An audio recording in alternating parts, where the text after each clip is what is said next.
I didn't confront my husband when I found out. I didn't scream. I didn't pack a bag and run that night. I listened. I placed a recorder under the driver's seat of his car, and what I heard made me realize that staying quiet wasn't just painful, it was dangerous. Because by the time that conversation ended, I knew one thing for certain. If I didn't leave with my children first, I might lose everything. There's a particular kind of exhaustion that comes from loving someone who has stopped seeing you. Not the tiredness that sleep can fix, but the bone-deep weariness of performing a role in a marriage that only you still believe is real. For years, I didn't have a name for what I was feeling. I just kept moving through my days, making breakfast, packing lunches, going to work, coming home, cooking dinner, helping with homework, folding laundry, falling into bed beside a man whose back was always turned toward me, and telling myself that this was what marriage looked like after 15 years, that the distance was normal, that I was being dramatic or hormonal or ungrateful for a life that, from the outside, looked perfectly fine.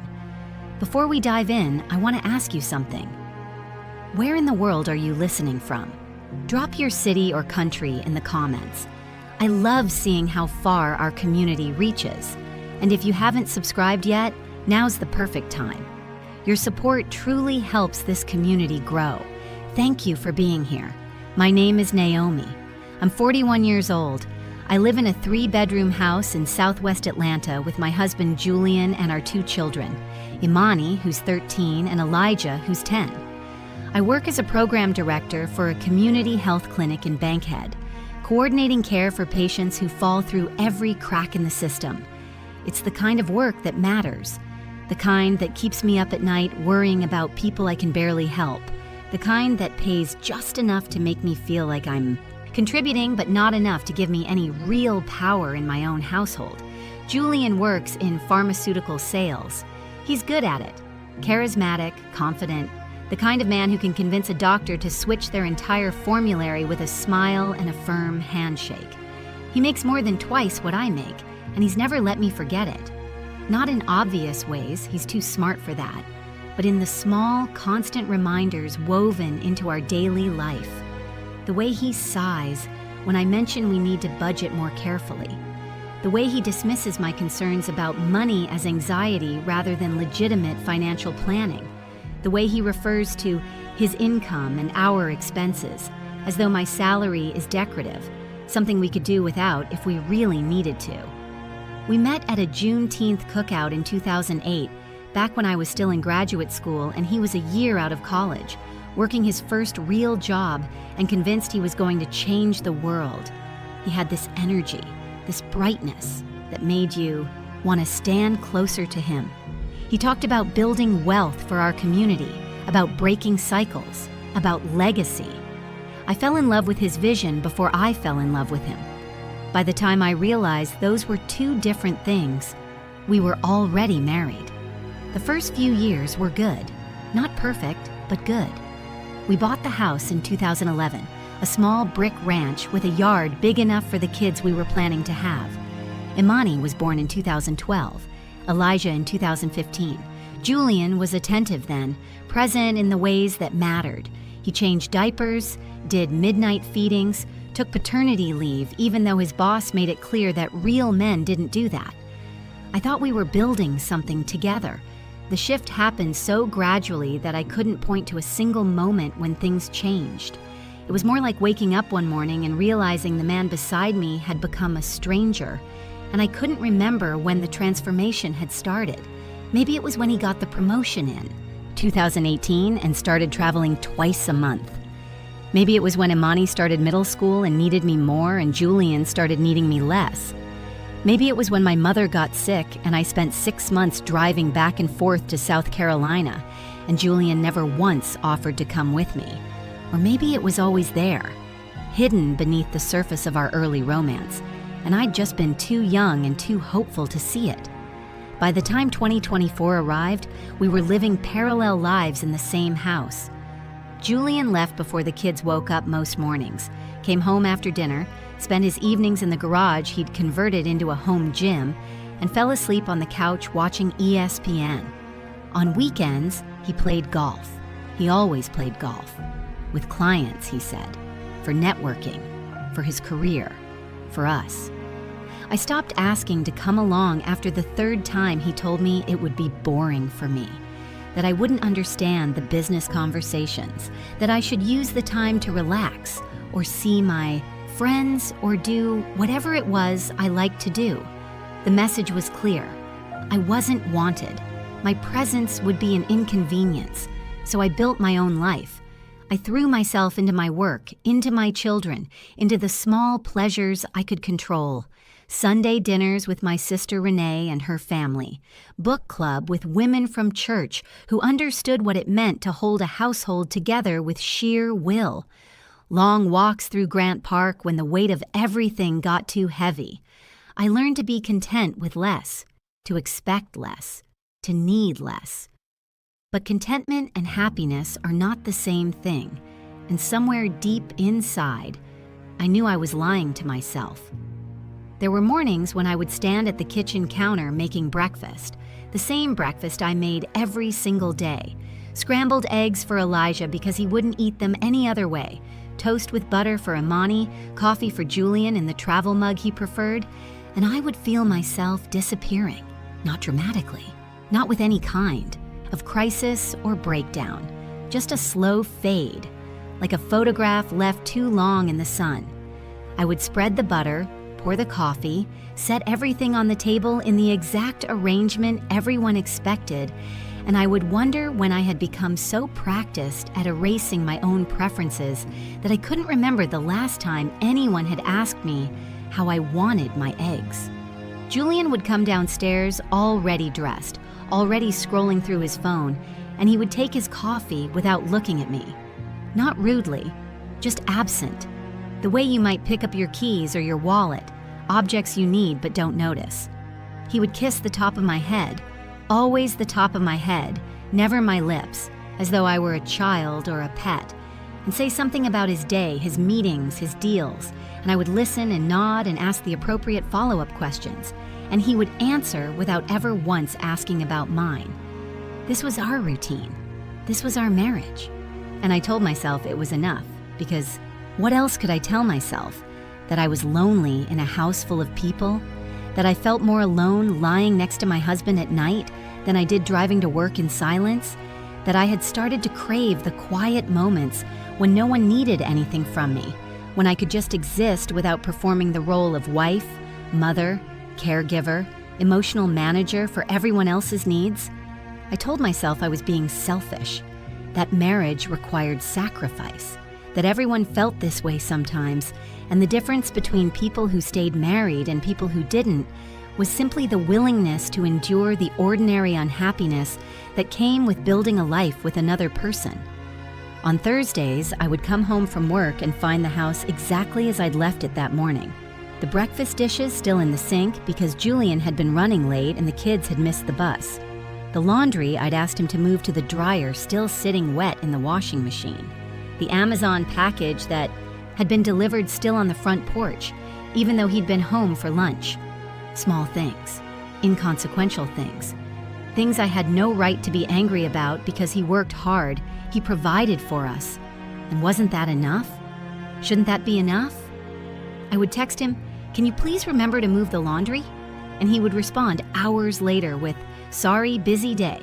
And I would move the laundry myself and start dinner and help the kids with their homework and fold the clothes and pack the lunches for tomorrow and fall into bed exhausted. And the cycle would begin again. There were Sunday afternoons when we would all be in the same room, Julian on the couch with his laptop, Imani at the dining table with her sketch pad, Elijah on the floor with his Legos, me in the kitchen prepping meals for the week, and I would look at my family and feel like I was watching them through glass, present but separate, needed but not seen, essential but invisible.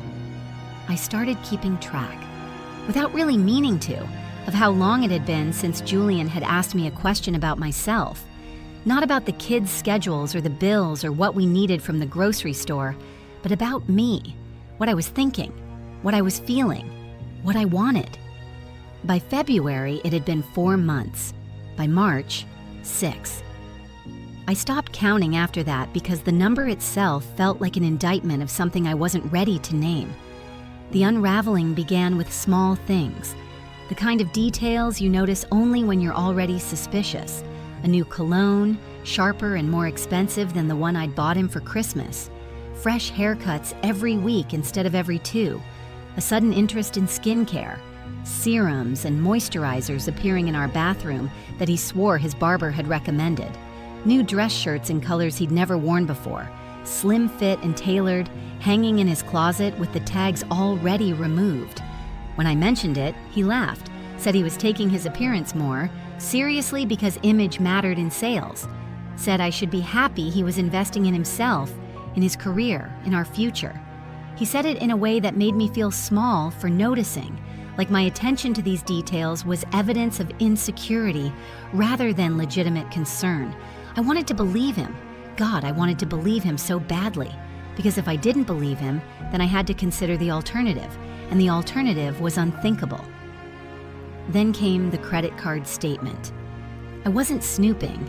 We'd always had a policy of transparency, shared accounts, shared passwords, shared financial responsibility. But when I logged into our bank account one evening in late January to pay the mortgage, I saw charges I didn't recognize. Restaurants in Midtown I'd never been to, a hotel in Buckhead, a jewelry store, flowers sent to an address I didn't know. I felt my chest tighten, the air in the room suddenly too thick to breathe. I scrolled back through previous months and found more, so much more. Hundreds of dollars, then thousands, spent on a life I wasn't part of. When Julian came home that night, I was sitting at the kitchen table with my laptop open, the credit card statement on the screen. "What's this?" I asked, keeping my voice steady. He barely glanced at it. "What's what?" "These charges. The hotel, the restaurants, the jewelry." He sighed, the sound of a man deeply inconvenienced. "Client dinners. You know how it is." "You took a client to a hotel?" "It was a conference, Naomi. There were breakout sessions, networking events. I've told you about this. You didn't tell me about any conference in January because you don't listen when I talk about work. You tune out." It was such a perfect deflection, so smooth and practiced that for a moment I doubted myself. Had he mentioned a conference? Had I been too distracted, too wrapped up in my own life to pay attention to his? "What about the jewelry?" I pressed. "A gift from my boss's wife. She helped me close a major account. It's called relationship building." "And the flowers?" "Same thing. Client appreciation." He said it all without hesitation, without a flicker of guilt, and I realized in that moment that he'd already prepared these answers, that he'd known I would eventually see the charges and had his explanations ready, polished, and waiting. I closed the laptop. "Okay," I said quietly. He looked at me, surprised. "Okay?" "Okay." He smiled, relieved, and kissed the top of my head before heading upstairs. And I sat there in the kitchen, my hands shaking, knowing with absolute certainty that my husband had just lied to my face. That night, I couldn't sleep. I lay beside Julian in the darkness, listening to him breathe, and I made a decision. I wasn't going to confront him again.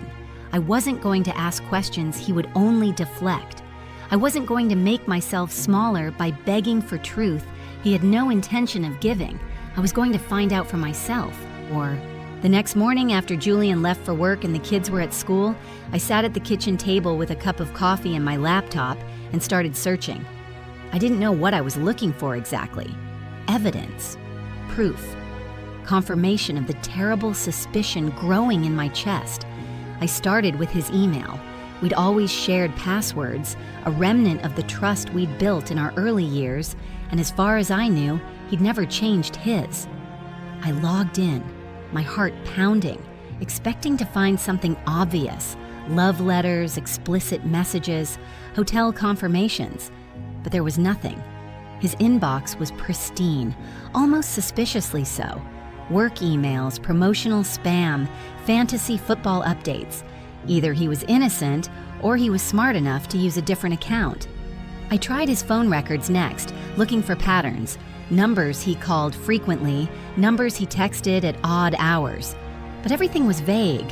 Contacts listed as David, Mike, Tony, names that could be colleagues or friends, or something else entirely. I felt ridiculous, like a cliché. Like one of those women I'd pitied before, the ones who drove themselves crazy with suspicion while their husbands lived innocent lives. Maybe I was wrong. Maybe the cologne and the haircuts and the credit card charges were exactly what Julian said they were. Maybe I was manufacturing a crisis because I was unhappy, because I wanted a reason to be angry instead of just quietly disappointed. But then I remembered the way he'd looked at me when I asked about the charges. Not guilty, not apologetic, annoyed, like I was an obstacle, a problem to be managed. And I knew I wasn't wrong. I just needed proof. The idea came to me on a Thursday afternoon in early February. I was driving home from work, stuck in traffic on I-20, listening to a podcast about financial infidelity, and the host mentioned something in passing. A woman who'd discovered her husband's affair by recording conversations in his car. A recorder. It was so simple. So obvious. Julian spent hours in his car every week, driving to appointments, taking calls, meeting clients. If he was hiding something, if there was someone else, the car was where he'd feel safe, where he'd let his guard down. I pulled into the parking lot of a Target and sat there for 10 minutes, my hands gripping the steering wheel, my heart racing. This felt like crossing a line, like violating something sacred. But what was sacred about a marriage built on lies? What was sacred about a man who looked me in the eye and told me I was imagining things? I went inside and walked straight to the electronics section. I found what I needed quickly, a small digital voice recorder, black and unobtrusive, marketed to students and journalists, 60 hours of battery life, 160 gigabytes of storage, voice-activated recording. I read the package 3 times, my hands shaking, before I put it in my cart. At home, I hid it in the back of my closet and waited. I spent the weekend researching. I watched YouTube videos on how to hide a recording device in a car, where to place it so it wouldn't be found, how to retrieve the audio files. I read forum posts from other women who'd done the same thing, women whose marriages had already ended, women who spoke with the weary authority of survivors. They all said the same thing. Be prepared for what you might hear. Be prepared for it to be worse than you imagined. On Monday morning, I waited until Julian left for work. Then I went out to his car, a black Lexus sedan he was far too proud of, and I knelt down on the cold driveway with the recorder in my hand. The underside of the driver's seat was perfect, a metal frame with just enough space to wedge the recorder in, hidden from view but close enough to pick up conversations clearly. I slid it into place, my breath coming fast and shallow, and then I stood up and walked back into the house before I could change my mind. For the next week, I lived in a state of suspended terror. Monday passed in a blur of ordinary routines that felt anything but ordinary. I made breakfast, packed lunches, drove the kids to school, went to work, sat through meetings where I nodded and took notes, and contributed nothing of substance because my mind was somewhere else entirely. It was underneath the driver's seat of my husband's car, a small black device listening to conversations I couldn't hear yet, recording evidence of betrayal I wasn't ready to face. I came home that evening and Julian was already there, sitting on the couch with his laptop. He looked up when I walked in, smiled briefly, and went back to whatever he was doing. I stood in the doorway watching him, this man I'd shared a bed with for 15 years, and I felt like I was looking at a stranger. Had he found it? Did he know? Was he sitting there calmly because he had nothing to hide, or because he'd already discovered what I'd done and was planning his response? "How was your day?" I asked, my voice sounding normal even though my heart was racing. "Fine, busy. You?" "Same." That was it. The extent of our conversation. He didn't ask what I was busy with. I didn't elaborate. We'd become experts at this. The surface-level exchange that mimicked intimacy without requiring any actual connection. I went into the kitchen and started making dinner. my hands moving through familiar motions while my mind spun in circles. What if he'd found the recorder and was playing dumb? What if he confronted me tonight, accused me of violating his privacy, turned this whole thing around so that I became the villain in our story? What if I was wrong about everything, and there was nothing on that recording but the mundane sounds of a man going about his honest life, and I destroyed whatever fragile trust remained between us for nothing? Tuesday morning, I woke up at 4:30 and couldn't fall back asleep. I lay in the dark listening to Julian snore beside me, and I played out scenarios in my head. Best case, the recorder captured nothing incriminating and I could remove it, delete everything, and try to let my suspicions go. Worst case, the recorder captured everything. Proof of an affair, proof of financial betrayal, proof that the man sleeping beside me had been systematically dismantling our life while I'd been too busy or too trusting or too tired to notice. I got up and made coffee in the dark kitchen, standing at the window watching the sun rise over our neighbor's fence, and I wondered what I would do with the truth once I had it. Would I confront him? Would I leave? Would I stay and try to salvage something that might already be broken beyond repair? The coffee tasted bitter. I poured it down the sink and made toast I couldn't eat. Julian came downstairs at 6:15, already dressed, already on his phone.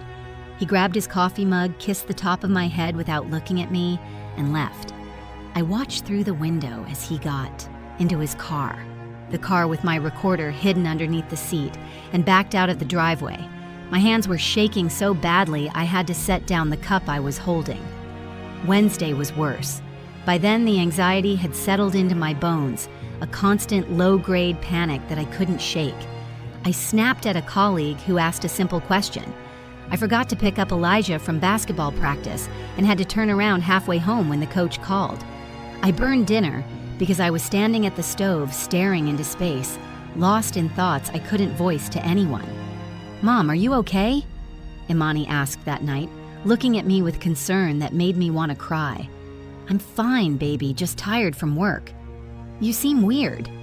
"I'm fine," I repeated, and I saw her exchange a glance with her brother, a silent communication that said they didn't believe me but weren't going to push. Thursday evening, Julian came home later than usual. It was after 8 and the kids had already eaten. I'd saved him a plate, covered it with foil, left it in the microwave. He walked in, loosened his tie, grabbed a beer from the fridge. "Long day?" I asked. "Yeah, client meeting ran late." He said it casually, easily, the same way he'd said it dozens of times before. But this time, I wondered if it was true. This time, I wondered if there even was a client, or if he'd been with her, whoever she was. And I was standing here asking questions I already knew the answers to, playing my role in this performance we called a marriage. "I saved you dinner. Thanks." He took his plate to the living room, turned on ESPN, and that was the end of our interaction for the night. I cleaned the kitchen, helped Elijah with a book report he'd forgotten was due tomorrow, checked on Imani, who was in her room with headphones on, avoiding the tension she could feel but couldn't name. Then I went to bed early, claiming a headache, and lay in the dark replaying every conversation, every excuse, every moment over the past 6 months when Julian had seemed distant or distracted or different. Friday morning arrived, and I realized I'd made it almost a full week. One more day, and I could retrieve the recorder, listen to whatever it had captured, and finally know the truth. The thought filled me with relief and dread in equal measure. I went through my day on autopilot. Work, meetings, emails, conversations I participated in without really hearing. My mind was in that car under that seat waiting. Julian texted me around 3. "Running late tonight.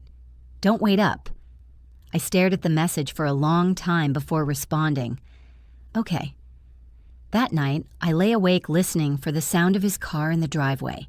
He came home just after midnight, moving quietly through the house, thinking I was asleep. I kept my eyes closed and my breathing steady as he slipped into bed beside me, and I wondered where he'd been, who he'd been with, what he'd said to her that he'd stopped saying to me. Saturday morning, I woke up with a decision crystallized in my mind. I couldn't wait any longer. I needed to know. I told Julian I had errands to run. He barely looked up from his phone, already planning his golf game with clients who may or may not have existed. I waited until he left, until the house was quiet and the kids were occupied with their own activities, and then I went to his car. But I couldn't do it. Not yet. Not in broad daylight with neighbors potentially watching, with the risk of Julian coming back for something he'd forgotten. So I sat in my own car, in my own driveway, paralyzed by fear and anticipation.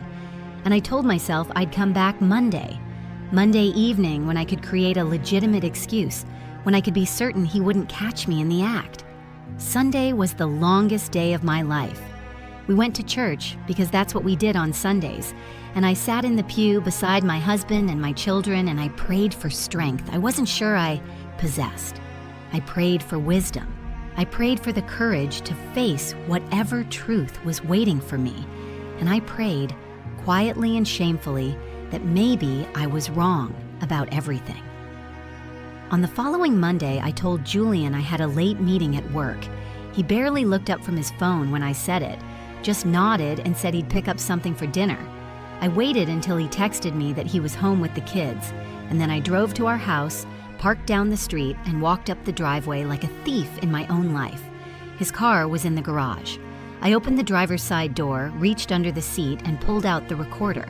It felt heavier than it had a week ago, weighted with all the things I was about to learn. I drove to a park near our house, a small green space with a playground and a walking trail, mostly empty on a Monday evening. I parked under a streetlight, pulled out my earbuds, and pressed play. At first, it was nothing. The sound of Julian's car starting. The radio tuned to a sports talk station, his voice humming along to a commercial, the rustle of a coffee cup in the cup holder.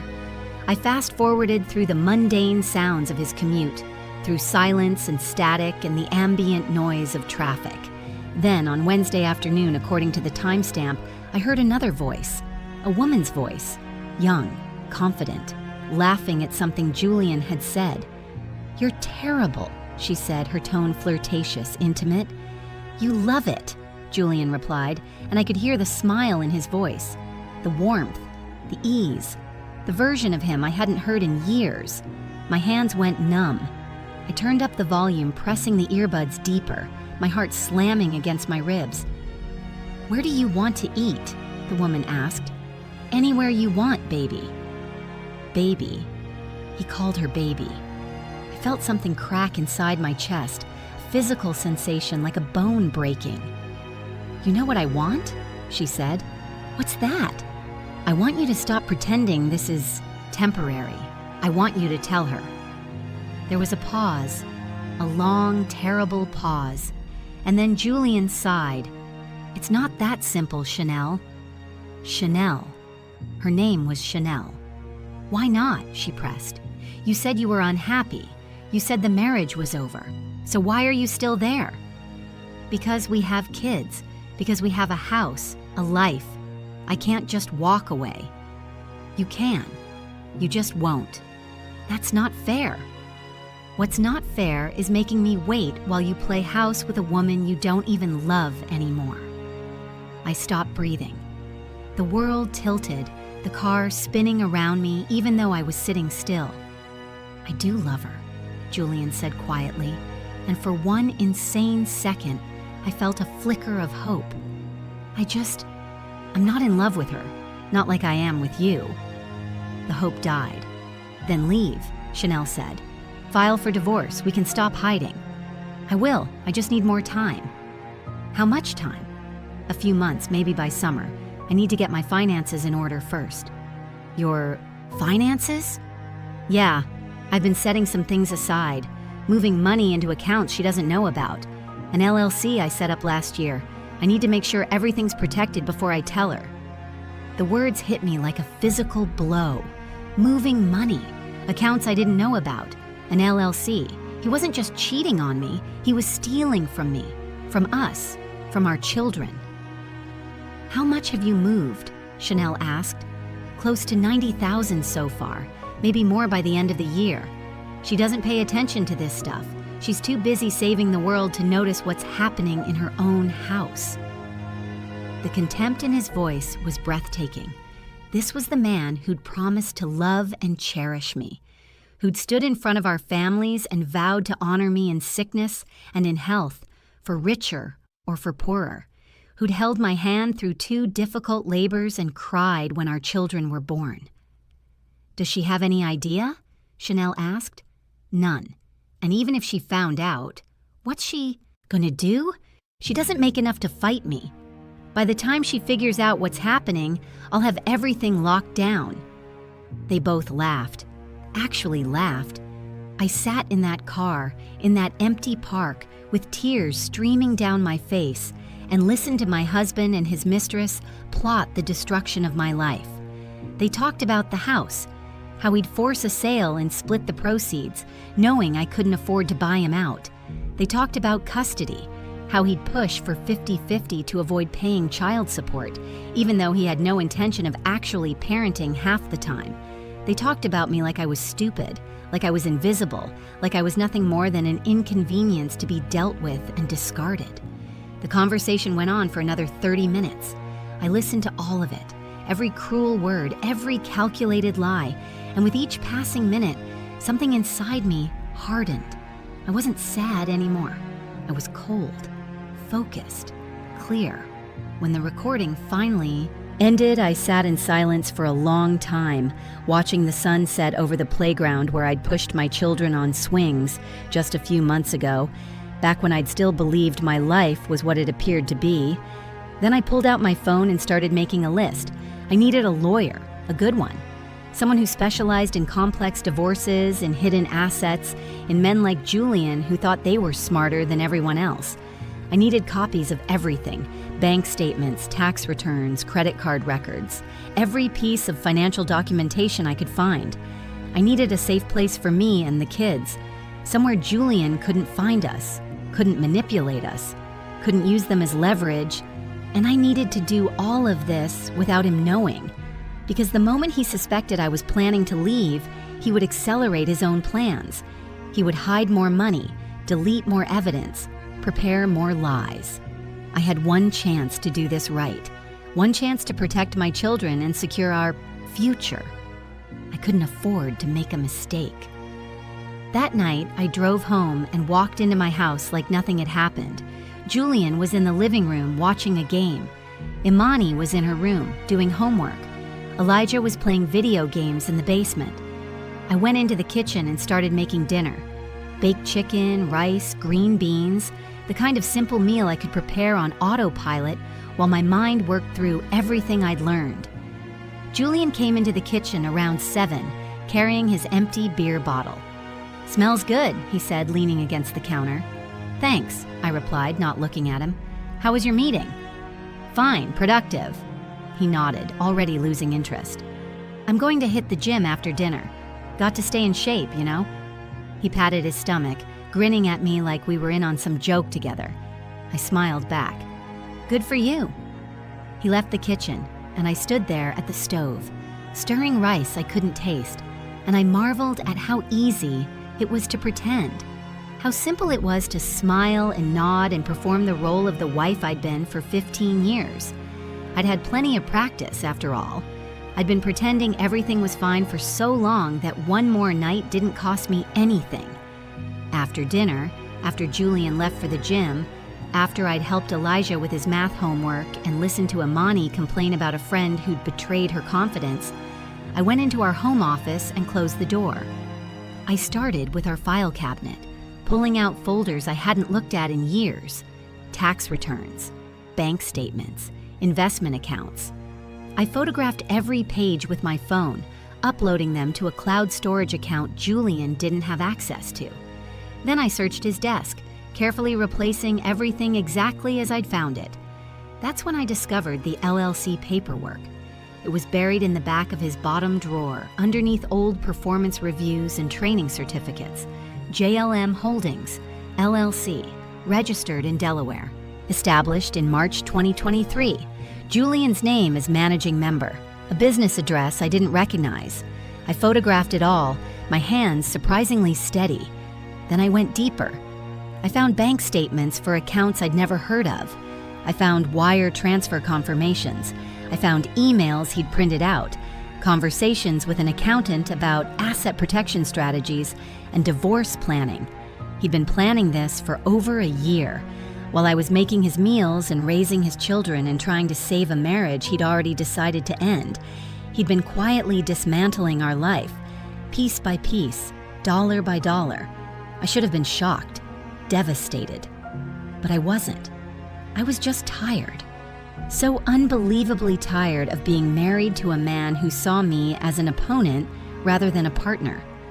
I put everything back exactly as I'd found it, uploaded the last of the photos, and went to bed. Julian came home around 10, showered, and climbed into bed beside me. He was asleep within minutes, his breathing deep and even, the sleep of someone with no conscience, no guilt, no awareness that his carefully constructed lies were about to collapse around him. I lay awake until dawn, planning. The next morning, I called in sick to work for the first time in 3 years. As soon as Julian and the kids left, I started making calls. The first was to my sister Renee. I told her everything, the recorder, the conversation, the hidden money. She cried. Then she got angry.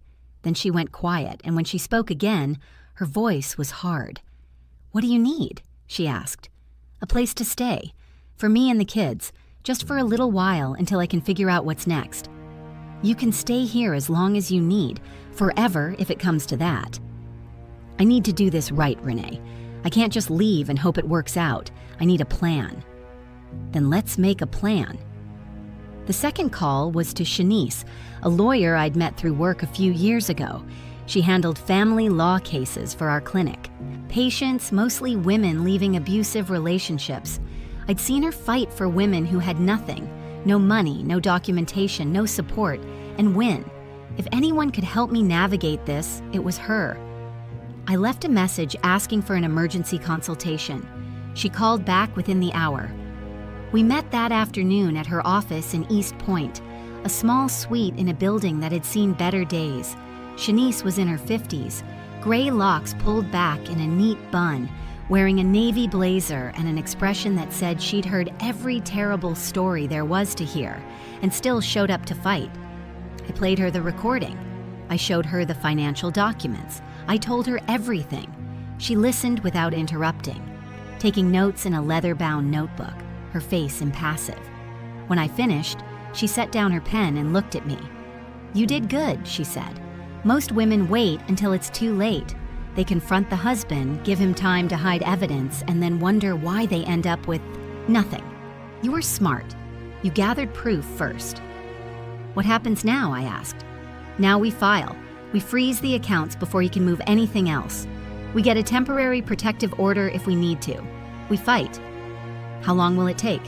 She shrugged. "Depends on how hard he fights back. Could be 6 months, could be 2 years. Men like your husband don't give up easy. They're used to winning." "I don't care how long it takes," I said. "I just need to make sure my kids are okay." "They will be. I'll make sure of it." I believed her. Over the next 2 weeks, I moved in absolute silence. I met with Shanice 3 more times, going over strategy, preparing documents, building our case. I opened a new bank account in only my name and transferred $5,000 from our joint savings, enough to live on for a few months, not enough to raise red flags. I gathered every important document I could find: birth certificates, social security cards, passports, medical records, school files, and stored them in a safe deposit box at a bank across town. And I started packing. Not obviously. Not all at once. Just a few items at a time. Clothes for me and the kids, hidden in boxes in the trunk of my car, and then moved to Renee's house when Julian was at work. Photographs from the walls, replaced with similar frames so he wouldn't notice. My grandmother's jewelry, my mother's Bible, the things I couldn't afford to lose. I became someone I didn't recognize, calculating, secretive, cold. But I didn't have the luxury of being soft anymore. Julian had seen to that. The hardest part was the kids. They knew something was wrong, Imani especially. She'd started watching me with this worried expression, asking if I was okay, if Dad and I were fighting. I told her everything was fine, that I was just stressed about work. She didn't believe me, but she stopped asking.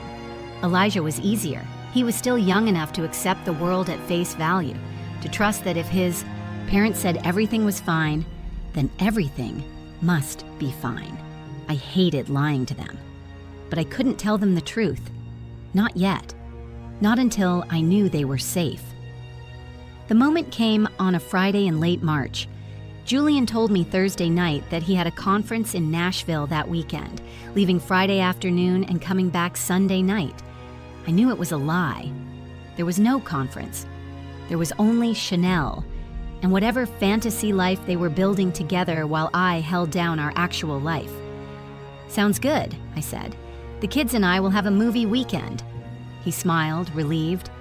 "I'll try to call Saturday, but the schedule is pretty packed." "No problem, we'll be fine."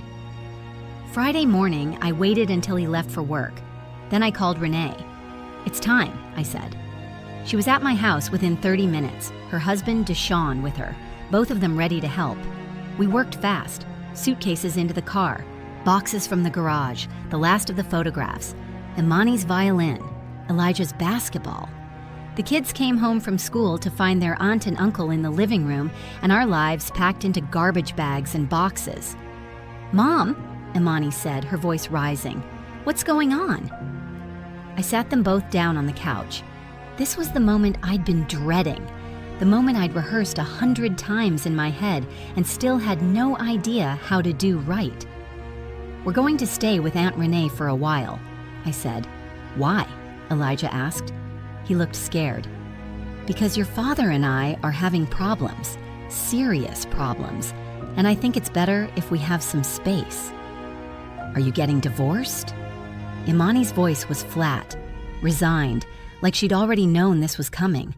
I looked at her, my brilliant, perceptive daughter, and I couldn't lie to her. "Not about this." "Yes," I said quietly, "we are." Elijah started crying. Imani's jaw tightened, her eyes going hard in a way that broke my heart. "Is it because of Dad?" she asked. "Yes." "Did he cheat?" I hesitated. She was 13, too young for the full truth, but old enough to know when she was being patronized. "Yes," I said again. "He did." She nodded like I'd confirmed something she'd suspected all along. I knew something was wrong. He's been different, happier, but not with us, like he had a secret. "I'm so sorry, baby. Don't apologize, it's not your fault." She said it with such conviction, such clarity that I almost believed her.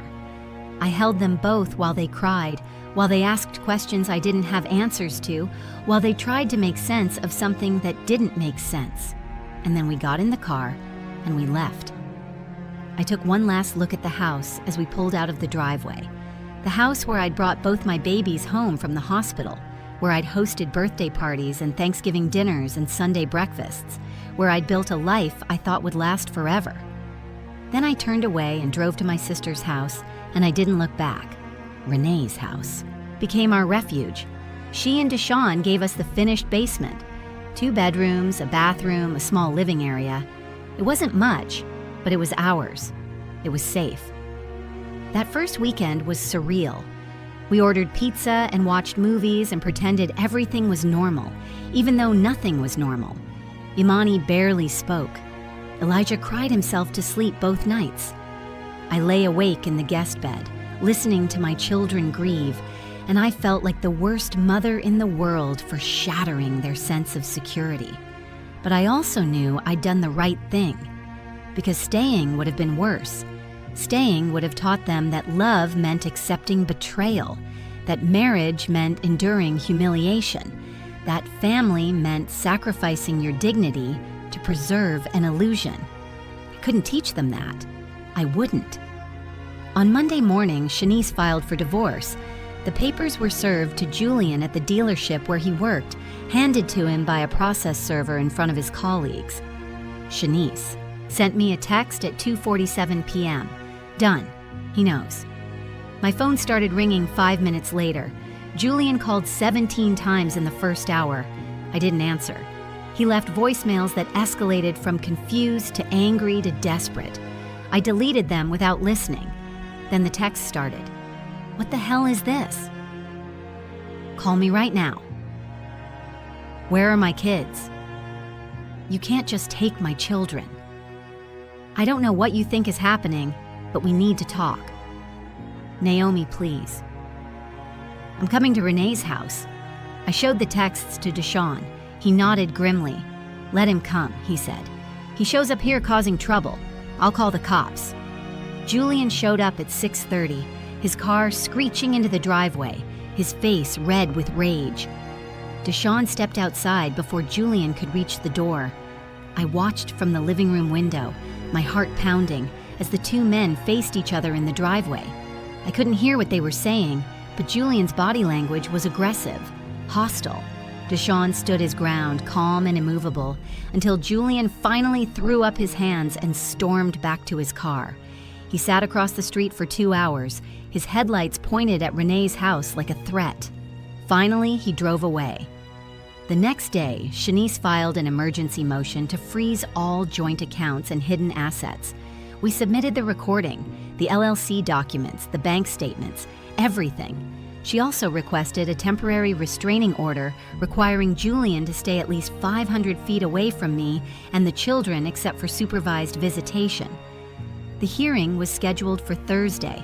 Julian hired a lawyer, a slick corporate attorney named Robert Kensington, who specialized in protecting wealthy men from their soon-to-be ex-wives. But he didn't know what we had. He didn't know about the recording. Thursday morning, we walked into the courthouse. Me, Shanice, and a USB drive containing audio proof of Julian's betrayal and financial fraud. Julian was already there with his lawyer, looking confident, almost smug. He thought he was going to win. He thought I was too naive, too poor, too weak to fight him. He was wrong. The judge listened to the recording, all of it. Julian's face went pale, then red, then pale again. His lawyer kept trying to object, to claim the recording was inadmissible, that I'd violated wiretapping laws. But we were in Georgia, a one-party consent state, and I was a party to the marriage, which meant I had every legal right to record conversations in a jointly owned vehicle. The judge granted everything we asked for, froze the accounts, granted the restraining order, awarded me temporary full custody pending a full hearing. Julian didn't say a word. He just sat there, stunned, while his perfect plan fell apart in a courtroom that smelled like old wood and broken promises. I thought that would be the end of it, that he'd accept defeat, that we'd negotiate a settlement, that this would be over. But I was wrong. Julian wasn't done. He was just getting started. The weeks that followed were some of the darkest of my life, not because of what Julian was doing, but because of what he was getting away with. His lawyer filed motion after motion, dragging out every single procedural step, burning through the limited funds I had for legal fees. They challenged the admissibility of the recording on grounds so technical and obscure that even Shanice had to spend hours researching case law. They demanded independent forensic analysis of the LLC, which meant more delays, more costs, more time. And while the legal system ground slowly forward, Julian started his campaign. He showed up at Imani's school one afternoon, claiming he was there to pick her up for a dental appointment we'd supposedly scheduled together. The school called me to verify, and I had to explain to the front office staff that, no, there was no appointment, and no, he was not allowed to take her anywhere without my explicit permission. The humiliation of having to air my private business to strangers, of having to protect my own child from her father, was crushing. He contacted my supervisor at work, claiming he was worried about my mental health, that I'd been acting erratically, that I might be a danger to myself or the children. My boss called me into her office with a concerned expression, and I had to sit there and explain that my husband was retaliating against me for filing for divorce, that none of it was true, that I was fine. She believed me, but the seed of doubt had been planted. I could see it in her eyes.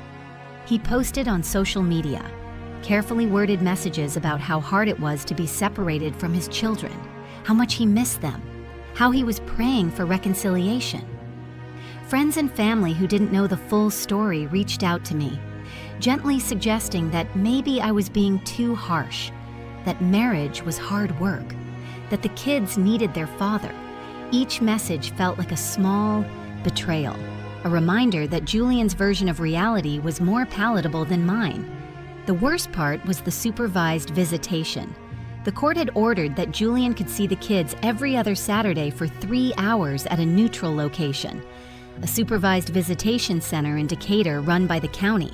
I had to drive Imani and Elijah there, watch them walk through the door with uncertain faces, and then sit in my car in the parking lot for 3 hours waiting. The first visit, Elijah came out crying. He said his dad had spent the whole time asking questions. Why had Mom taken them away? What had I said about him? Did they want to come home? Imani was furious. She said Julian had tried to convince them that I was lying about everything, that there was no affair, that the money in the LLC was for their college funds. He thinks we're stupid, she said, her voice shaking with rage. He thinks we don't know what he did. I held her while she cried angry tears, and I hated Julian with a purity I hadn't known I was capable of. But the visits continued, every other Saturday. 3 hours of my children being subjected to their father's manipulation, and there was nothing I could do about it. The law said he had a right to see them. The law didn't care that he was using that time to undermine me, to confuse them, to try to salvage his image in their eyes. By May, I was drowning. The legal fees had eaten through my savings. I'd taken a second job doing weekend administrative work for a nonprofit across town just to keep up with Shanice's retainer. I was sleeping 4 hours a night, waking up exhausted, going through my days in a fog of anxiety and rage. And Julian seemed fine.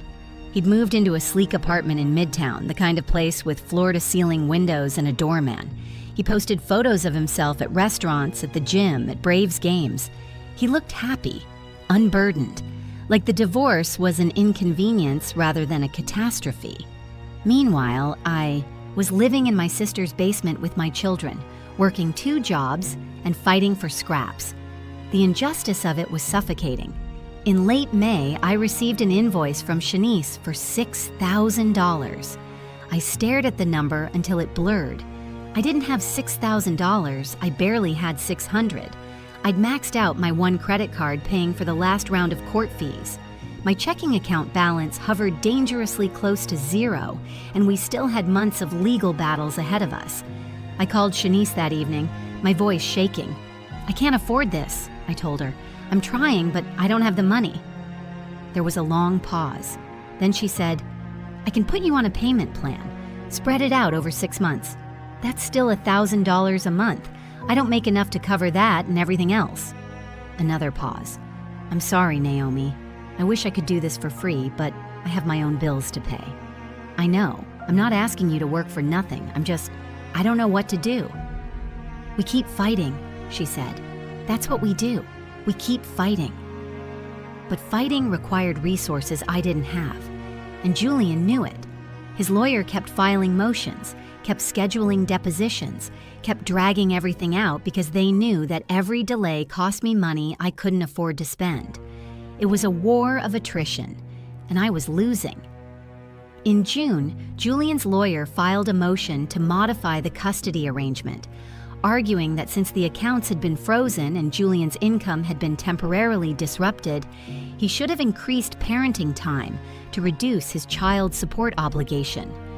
The motion was 50 pages long, full of legal jargon and accusations, that I had alienated the children from their father, that I was using them as pawns, that my living situation was unstable.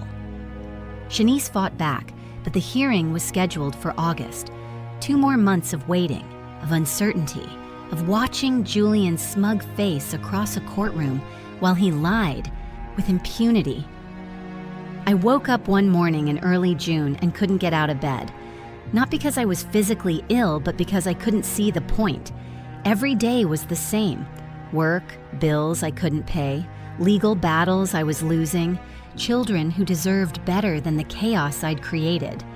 I lay there staring at the ceiling of Renee's basement, listening to the house wake up above me, and I wondered if I'd made a terrible mistake, if I should have just stayed quiet, accepted the affair, let Julian keep his secrets. At least then my children would still have a stable home. At least then I wouldn't be drowning in debt and despair. Renee found me there an hour later. She didn't say anything, just sat on the edge of the bed and held my hand until I could breathe again. "I can't do this," I whispered. "Yes, you can. I'm losing everything. The house, my savings, my children's stability. And for what? So I can prove a point?" "No," Renee said firmly. "So you can show your children that they don't have to accept betrayal, that they're worth fighting for, that their mother is strong enough to choose truth over comfort." I wanted to believe her, but belief required a kind of faith I'd lost somewhere between the recording and the courtroom and the endless bills I couldn't pay. June bled into July.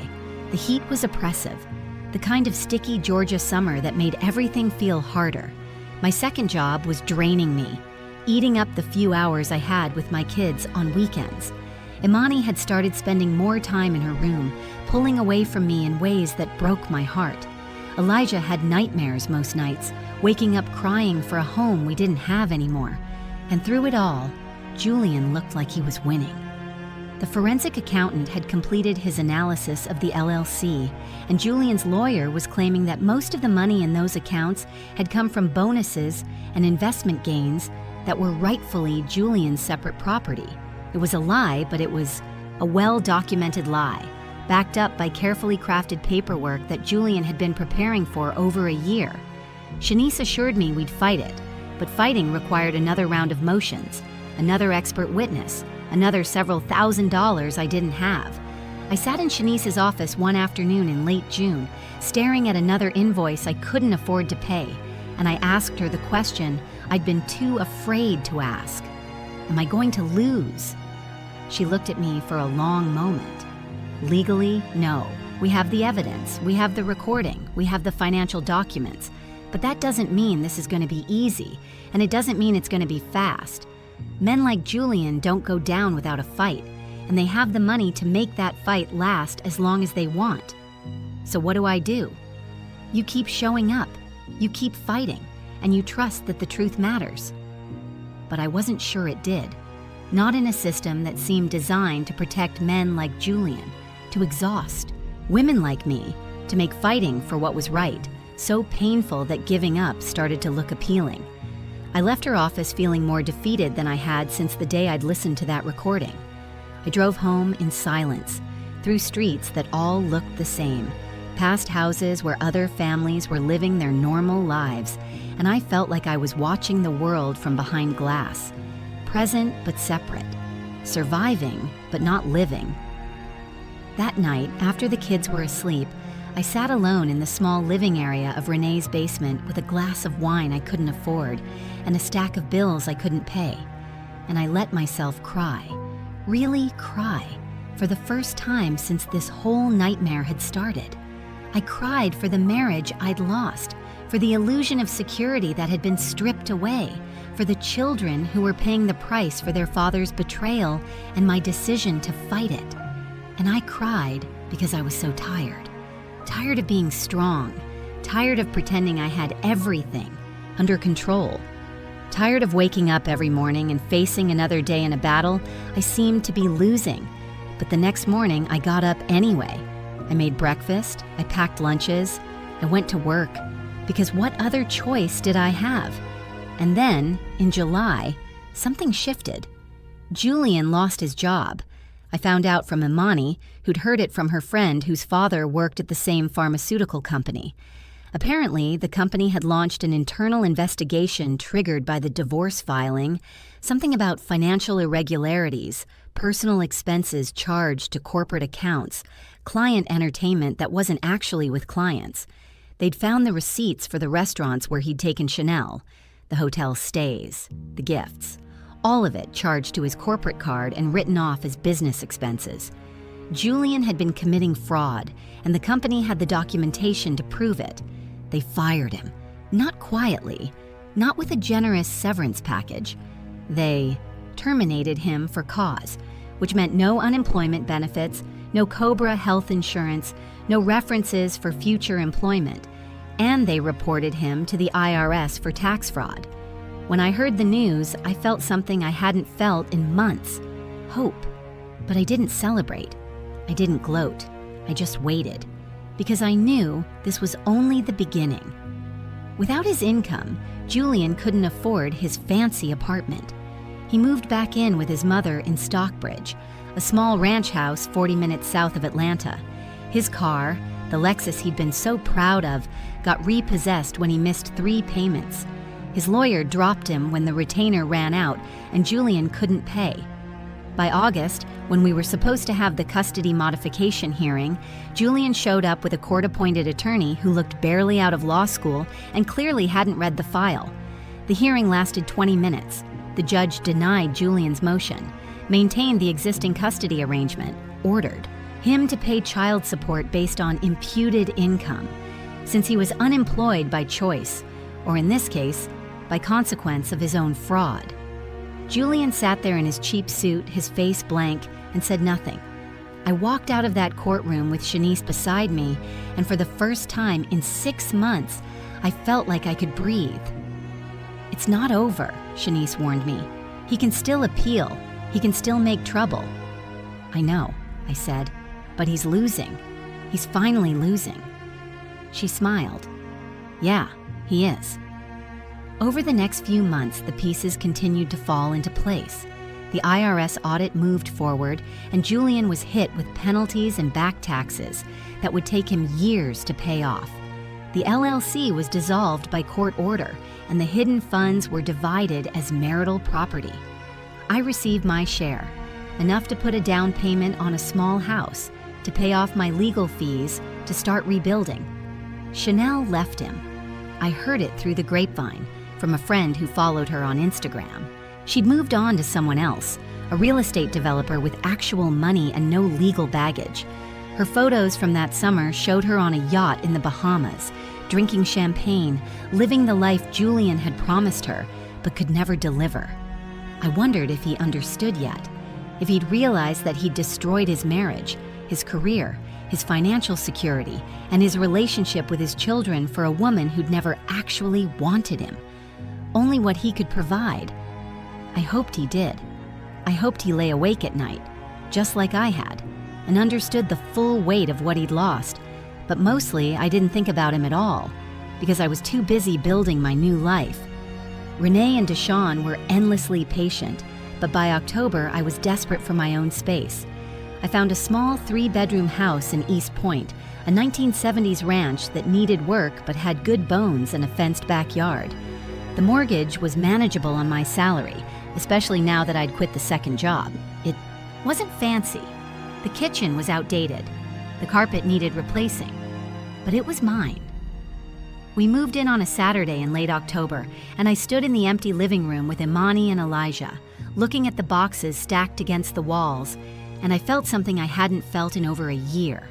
Peace. Not happiness exactly. Not yet. But a quiet, tentative sense that maybe we were going to be okay. Imani's therapy was helping. She was still angry, still processing, but she'd stopped directing that anger at me. She talked about wanting to focus on school, on getting into a good college, on building a life that didn't depend on anyone else. I recognized the impulse, the need for control, for independence, for self-sufficiency in the wake of betrayal. I worried about her, but I also respected her resilience. Elijah was slower to heal. He still asked about his father sometimes, still wondered why things had to be this way. Julian's visits had become even more sporadic after he lost his job. He'd show up to 2 or 3 and then disappear for a month, always with excuses about looking for work or dealing with legal issues. The inconsistency hurt Elijah more than the divorce itself, and I watched him slowly learn the lesson I'd hoped he'd never have to learn. that you can't trust people just because they're supposed to love you. But he was adjusting. He made friends in the neighborhood, kids who came over to play basketball in the driveway. He joined the school band. He started smiling again, genuine smiles that reached his eyes. We were surviving, more than surviving. We were rebuilding. The divorce was finalized in December, 1 week before Christmas. Shanice called me with the news, and I sat down on my kitchen floor and cried. Not from sadness, from relief, from exhaustion, from the overwhelming realization that it was finally, truly over. Julian was awarded visitation every other weekend, unsupervised now that the restraining order had expired. He was ordered to pay child support based on minimum wage until he found employment commensurate with his education and experience. The house we'd shared was sold, and we split the proceeds. I received half of the remaining marital assets, plus reimbursement for the money he'd hidden. It wasn't everything I'd lost, but it was enough. I didn't see Julian at the final hearing. He didn't show up. His court-appointed attorney filed the paperwork and left. I signed my name on the decree, and just like that, 15 years of marriage ended with the stroke of a pen. That night, I took the kids out for pizza. Not to celebrate. That felt too callous. Too much like dancing on the grave of something that had mattered once, even if it didn't anymore, but to mark the occasion. To acknowledge that we'd survived something terrible and come out the other side. "Are you sad?" Elijah asked me, his face smeared with marinara sauce. "A little," I admitted, "but I'm also relieved." "Me too," Imani said, quietly. We ate our pizza and talked about ordinary things, school, friends, plans for Christmas, and when we went home, I tucked them both into their beds in our small house, and I felt grateful for the simplicity of it. The months that followed were quiet, uneventful. I went to work, came home, cooked dinner, helped with homework, paid bills, did laundry. The rhythms of ordinary life, unremarkable and precious. I heard occasional updates about Julian through mutual acquaintances. He'd found a job at a different pharmaceutical company, a smaller firm with less prestige and lower pay. He was still living with his mother. He'd tried to reconnect with Chanel and been rejected. He showed up to see the kids when he was supposed to, but the visits were awkward, stilted, marked by long silences and forced conversation.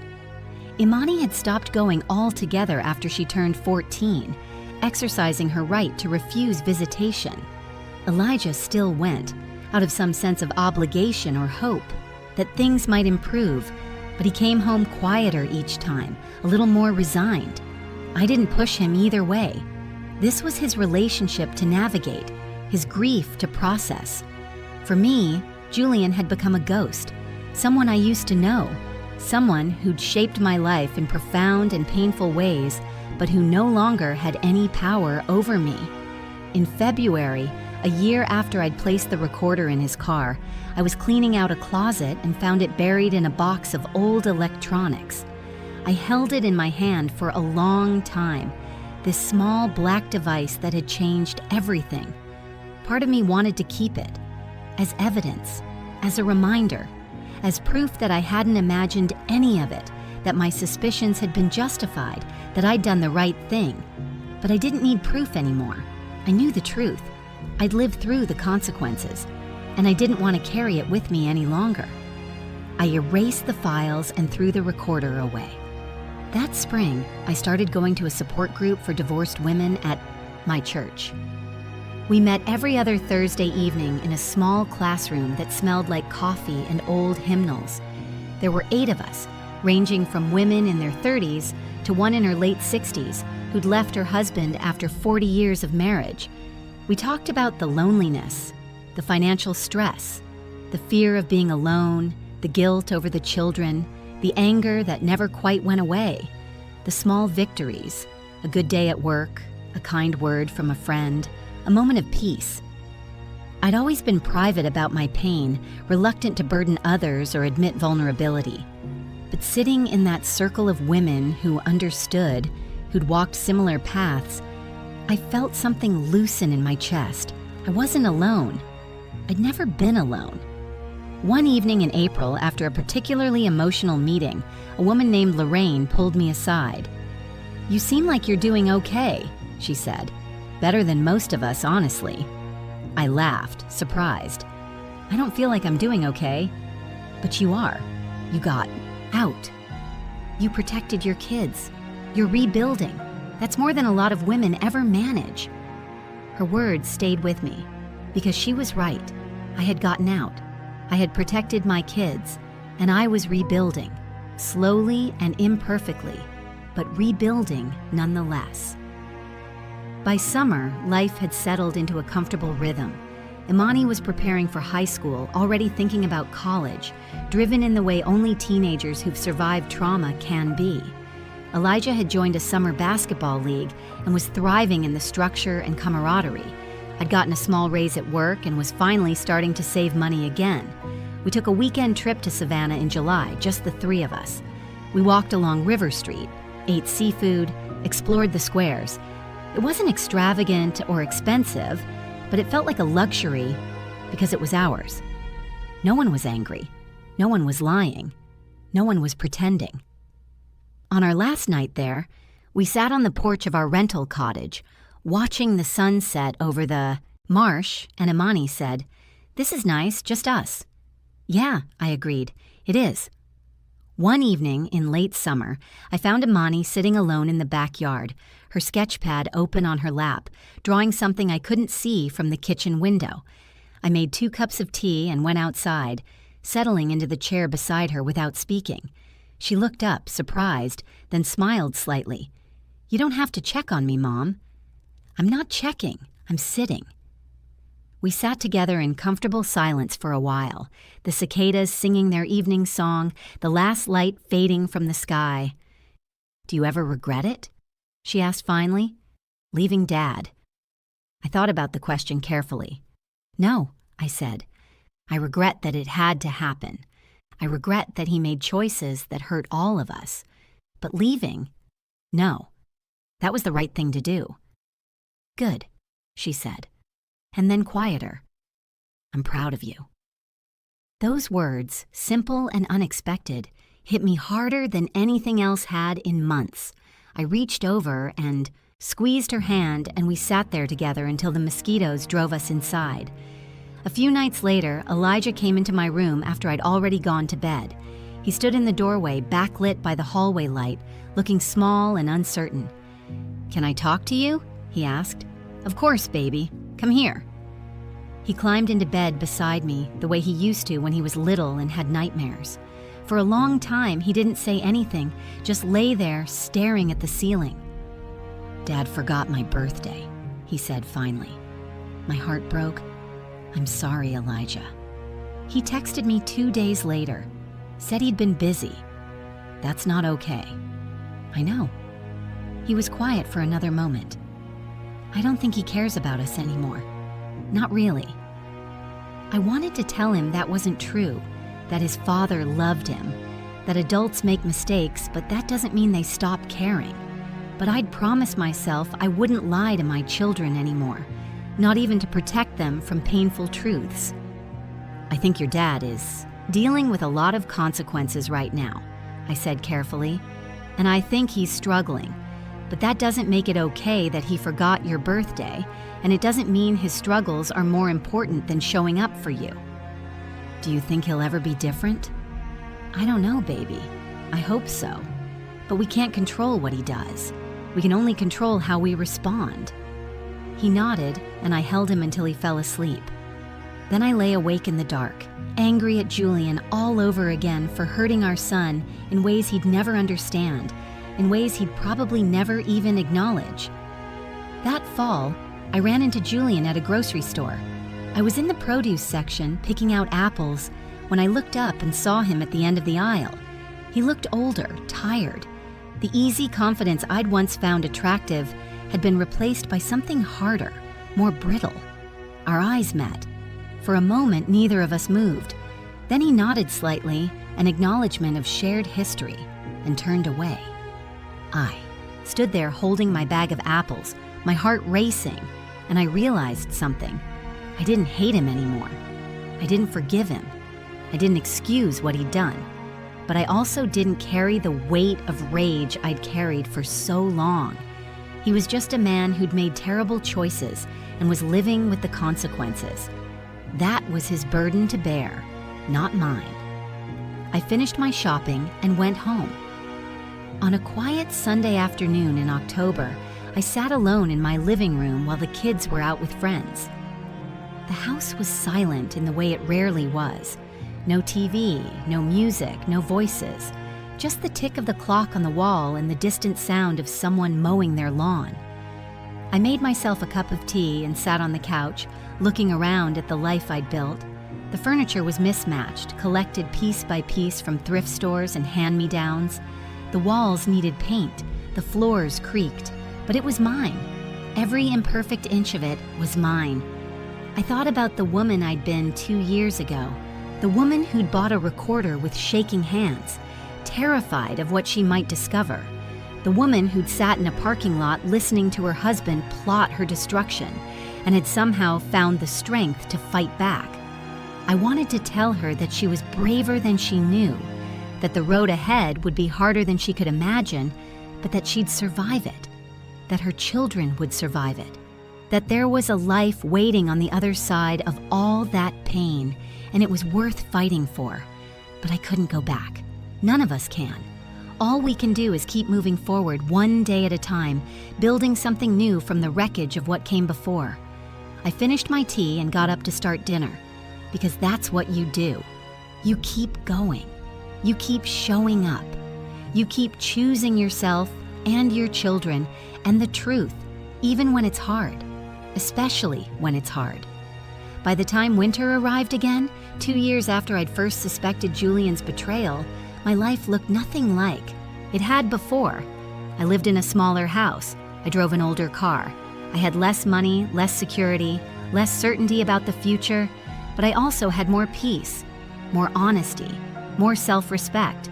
I had my children, who were healing in their own time in their own ways. I had my sister who'd given me shelter when I had nowhere else to go. I had my work, which gave me purpose and reminded me that I mattered. I had my small circle of friends who knew my story and loved me anyway. And I had myself, the woman I'd been before Julian, before marriage, before I'd learned to make myself smaller to fit into someone else's vision of who I should be. I was 43 now, single, starting over. And while I didn't know what the future held, whether I'd ever trust someone enough to love again, whether my children would grow up okay, whether the financial stability I'd lost would ever fully return, I knew one thing with absolute certainty. I'd made the right choice. I turned on a recorder in my husband's car, and one conversation forced me to flee with my children. But that flight wasn't the end of my story. It was the beginning of a new one. A story I'm writing myself, one day at a time, with my own hands and my own voice. And this story, imperfect and incomplete as it is, belongs to me. If this story moved you, don't forget to like, subscribe, and turn on notifications. And before you go, click on hype to help this video reach even more people. Your support keeps these voices alive and keeps our community growing.